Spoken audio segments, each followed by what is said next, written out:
ఒక్కలంటే ఒక్కలు సుతా నన్ను గుర్తుపట్టలే. అయ్యో నేను తీన్మార్ రాదను అని చెప్పుకోవాల్సి వచ్చింది. అరే ఎందుకు ఇట్లా అయిందా అని జర సోచాయించిన.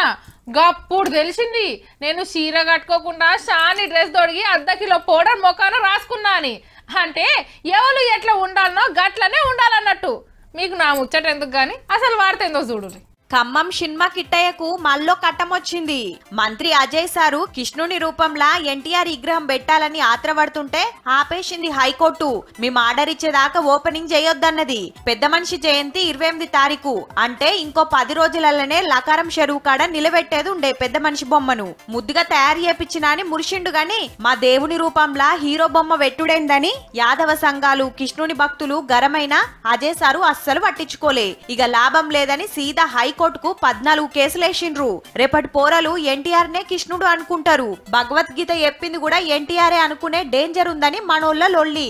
ముఖ్యమైన ముచ్చటే అనిపించిందో ఏమో కోర్టుకు సుతా. మేం పర్మిషన్ ఇచ్చేదాకా పెట్టొద్దని ఆర్డర్ వేసింది. ఇయాల ఎలక్షన్ల ముంగట మా బలగం చూపించుకోవాలని మంత్రి గారి ఆపోచన. చూడాలే మరి ఏమైతదో.